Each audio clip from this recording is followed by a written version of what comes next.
Most people still today think that all entertainment to do with movies, drama, is therefore nothing more than their entertainment. It never ever was that case.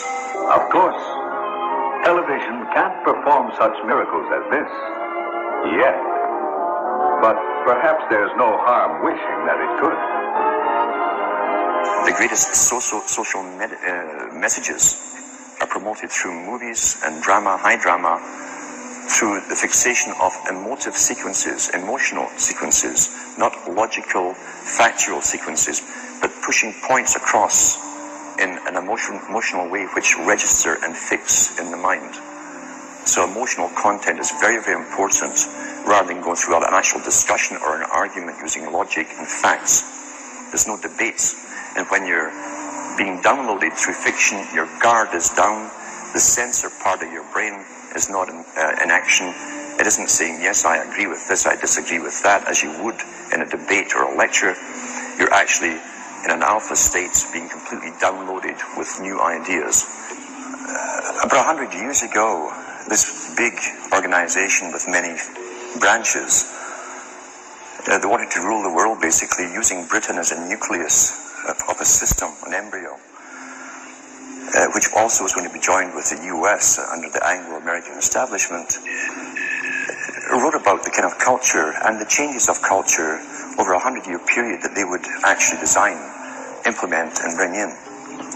And H.G. Wells talked about it too. He talked about arenas.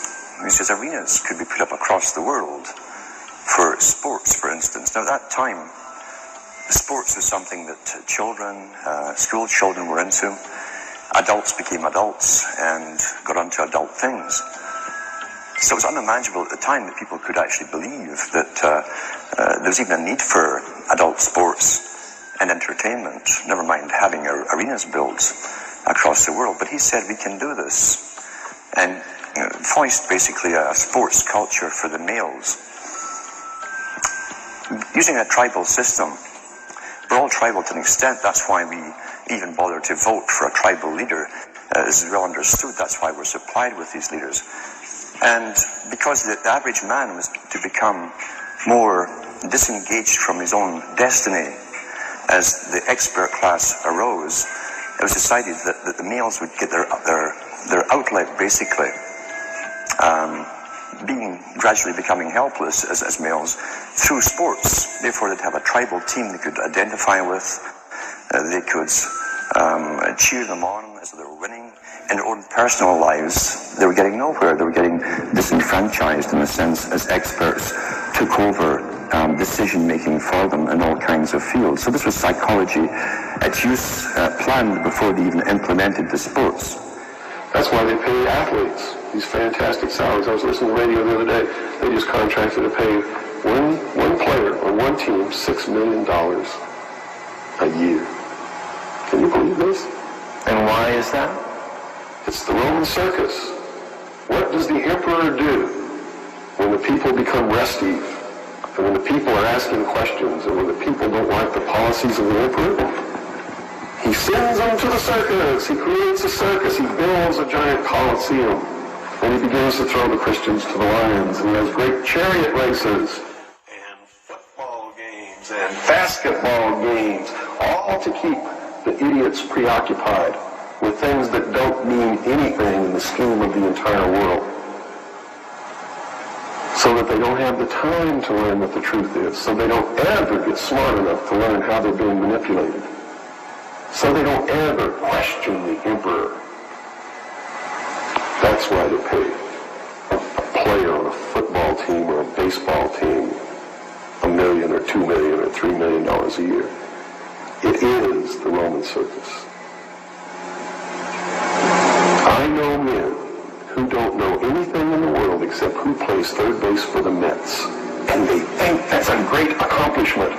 And they meet and pat each other on the back and bond and go have cocktails and talk about what this guy that plays third base for the Mets did in last night's game. It's sad. It's really sad. When radio came along, of course, they used that to the maximum. sports for the men, soaps basically for the women, and then in came television, as I say, with its alpha state, its hypnotic state, and sure enough, around the 1960s, really, 50s and 60s, it took off. It really took off. And men became glued on Saturday nights to the sports shows. Number 6, brilliantly speaking. A culture industry, which is called by its own the culture industry. The Soviet Union had a department called the culture industry. Their actors and directors were called the cultural leaders, because they would, like a computer, people are like computers, all you have to do is keep giving them new updates every so often, and you can change an entire country or a nation or a block of nations who are all getting the same upgrades at the same time along certain paths. Today we call it political correctness. Most people want to belong to their peer group. They want to be the same as everyone else when it comes to opinions. In fact, they judge their own personal sanity by bouncing ideas off their neighbors and friends who will answer back and agree on these same topics in kind. It doesn't matter if the topics or what you're given are facts or utter nonsense, as long as everyone agrees at the same time. You'll say, well, I'm sane, and your friends will all agree because they've had the same information given to them.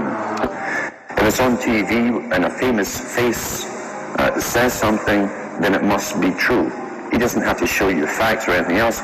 You've been brought up with these faces. That's why they keep these guys on television into their 70s and 80s. You've grown up with this father figure who's on television every night at 6 o'clock, in your house, in your room, staring right at you. And he's a father figure. Would he tell you a lie? So you naturally never suspect him. And this same man will lead you through new topics. He'll introduce experts on the topics. They'll have a little summary at the end of every talk, and you are now left with the conclusion that's presented to you. You don't arrive at it, it's given to you, and it's good enough for you. We're programmed today perfectly, just like machines.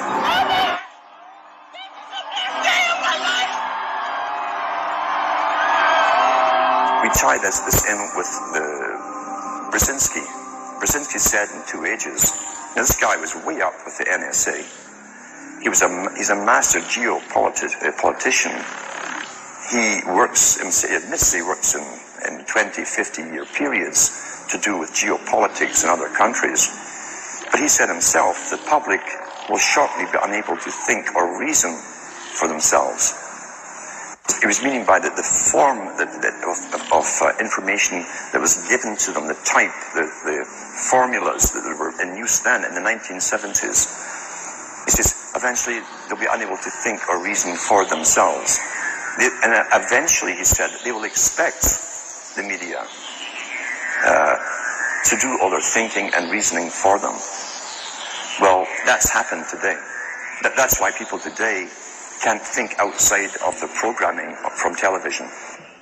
This is a scientific dictatorship, which Bertrand Russell said, and the Huxleys said, both Aldous and Julian Huxley said they would bring in the scientifically controlled society. I want to show you something that